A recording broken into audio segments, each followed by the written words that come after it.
Kagulat World. Buong Austria nagkakagulo matapos dumating ang 20 anyos na Pinay tennis sensation na si Alexandra Ayala sa lungsod ng Linz. Ang inaasahan ng marami. Diretsong hotel, mabilis na press appearance at agad na practice session para sa kanyang clay season debut. Pero ang ginawa ni Alex, isang bagay na walang nakahula. Pumasok siya sa isang maliit na Pinoy grocery store. Imagine ninyo ang eksena. Kakababa pa lang niya mula sa flight galing Spain matapos ang matinding training sa Rafa Nadal Academy kung saan siya nag-training kasama pa ang world-class players tulad ni Iga Swiatek. Pagdating sa Austria, sinalubong siya ng maraming kababayan na may hawak na Philippine flags at sumisigaw ng Go Alex habang naglalakad siya palabas ng airport arrivals hall. Pero imbes na diretso sa practice courts, may ginawa siyang nakakagulat na detour. Habang nasa city area ng Linz, napadaan si Alex sa isang maliit na Filipino grocery store. At doon nagsimula ang pinaka-relatable moment ng isang international tennis star. Sa loob ng tindahan, makikita ang mga pamilyar na Pinoy favorites. Sinigang mix, instant pancit, chichacorn at mga Milo packets. At si Alex, parang ordinaryong Pinay lang na naglalakad sa aisles, nakangiti habang tinitingnan ang mga produkto mula sa Pilipinas.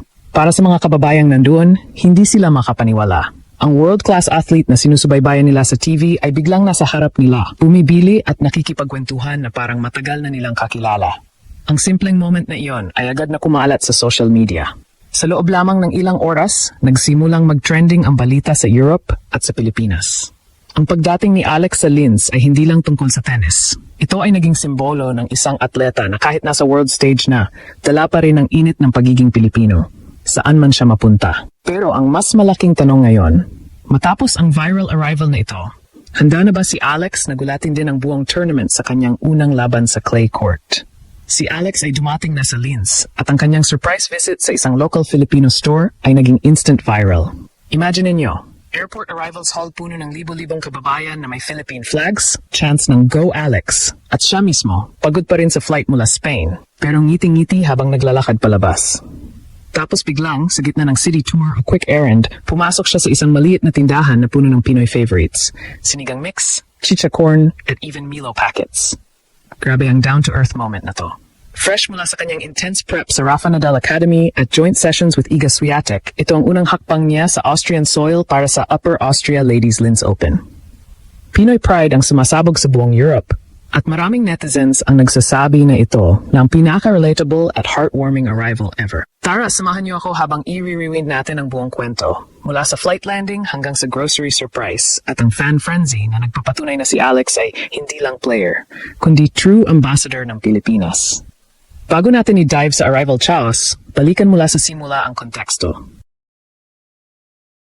Si Alex ay handa na para sa kanyang unang clay tournament ng 2026 season. Ang WTA 500 Upper Austria Ladies Linz Open na magsisimula sa April 6 sa Design Center Linz. Bilang seeded player, diretsong main draw entry at pagkatapos ng solid hardcourt run, ito ang kanyang testing ground sa red dirt. Mula sa personalized training ni Tony Nadal sa Mallorca hanggang sa mga practice rallies kasama si Iga Swiatek, lahat ay nakafocus sa mas mabagal na surface, higher topspin at mental toughness. Pero ang pagdating niya sa Linz ay hindi basta ordinaryong airport drop-off. Austria, lalo na ang Linz, ay may malaking Filipino community. Maraming OFWs at diaspora na nagtatrabaho sa manufacturing at tech hubs. At alam ni Alex kung gaano kahalaga ang suporta ng kababayan. Sa halip na mag-low-key, ginawa niyang memorable ang unang araw. Hindi siya nagmamadali patungo sa practice. Naglaan siya ng oras para makipag-connect sa mga Pinoy sa lugar.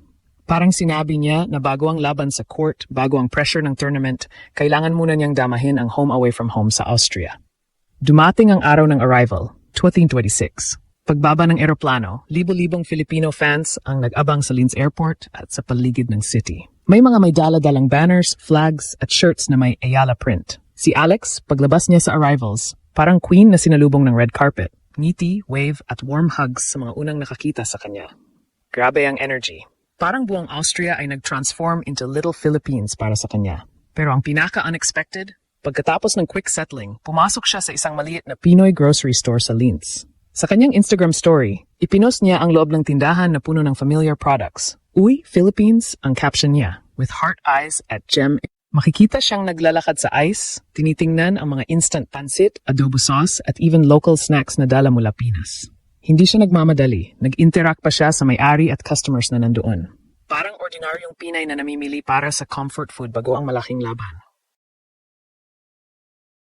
Yung mga nasa loob ng store, shocked at overjoyed. May mga nagpicture, nagtsikahan at nag-share ng moment na si Alex talaga, humble pa rin kahit star na. Ang grocery visit na to ay hindi scripted PR. Ito ay genuine connection, pagkilala sa mga kababayan na nasa abroad na naghihintay sa kanyang debut. Sa gitna ng cold European weather, binigyan niya ng init ang mga Pinoy sa Linz sa pamamagitan ng simpleng pagpasok at pag-appreciate sa kanilang maliit na tindahan. Hindi pa tapos ang landing, sumabog na ang buong Austria at Pilipinas. Sa social media, trending agad ang hashtag Ayala in Linz at hashtag Pinoy Grocery Linz. Libo-libong kababayan sa Europe ang nag-share ng airport videos at store stories. At ang daming emosyon. Marami ang naiyak kasi parang sila mismo ang binisita. Buong Austria nagkakagulo. Si Alex pumasok pa sa Pinoy store. Grabe ang pagiging down-to-earth ang collective vibe. Yung mga OFW sa Linz at iba pang Austrian cities, feeling nila starstruck at inspired. Isang world-class athlete na naglaan ng oras para sa kanila bago ang tournament. Even local Austrians at tennis fans sa paligid ay naiintriga. Who is this Filipina causing all this buzz? Ang daming tanong. Trending sa buong Europe ang balita at maraming nagsasabi na ito ang pinaka-relatable arrival ng isang WTA player. Inspiring talaga, nagpapaalala na kahit sa malayo, dala-dala pa rin ni Alex ang Pilipinas. Si Alex mismo, sa kanyang quiet but powerful posts, ramdam ang gratitude. Parang sinasabi niya, salamat sa suporta, kababayan. Let's make this clay season unforgettable. Ano ang ibig sabihin nito para sa atin? Ginulat ni Alexandra Ayala ang buong Austria na ang kanyang pagdating ay hindi lang tungkol sa tennis. Ito ay tungkol sa pagkonekta, pagiging accessible, at pagdala ng Pinoy warmth saan man siya pumunta. Sa gitna ng paghahanda para sa Linz Open debut niya bilang seeded contender, binigyan niya ng special moment ang mga kababayan sa diaspora. Para sa mga kabataang Pilipino na nangangarap, ito ang proof na kahit world-class ka na, pwede kang manatiling grounded at close sa roots. Ang grocery surprise na to ay nagdagdag ng extra hype para sa kanyang unang clay match. Habang hinihintay natin ang kanyang laban sa Design Center Linz, ang buong Pilipinas at European Pinoy community ay mas lalong nasa likod niya. Mga kababayan sa Austria, Spain at Pinas, lahat nag-aabang. Pinoy power talaga, mula airport hanggang tindahan hanggang court. At sino ang nakaalam, baka tong community moments na to ang magbigay sa kanya ng extra motivation para sa malalaking wins. Grabe, mula Rafa Nadal Academy grind hanggang sa simpleng pagpasok sa Pinoy store sa Linz. Ito ang kwento na nagpapakita na ang tunay na greatness ay may puso at humility. Kaya mga kaibigan, kung hindi pa ninyo napanood ang arrival videos at IG story ni Alex, hanapin nyo agad. Damahin ang warmth at ipagmalaki siya. At sa'yo, Alex, welcome to Linz. Congrats sa safe arrival at sa special grocery moment. Patuloy kang mag-shine at ipagmalaki mo ang Pilipinas sa bawat hakbang mo sa Austria.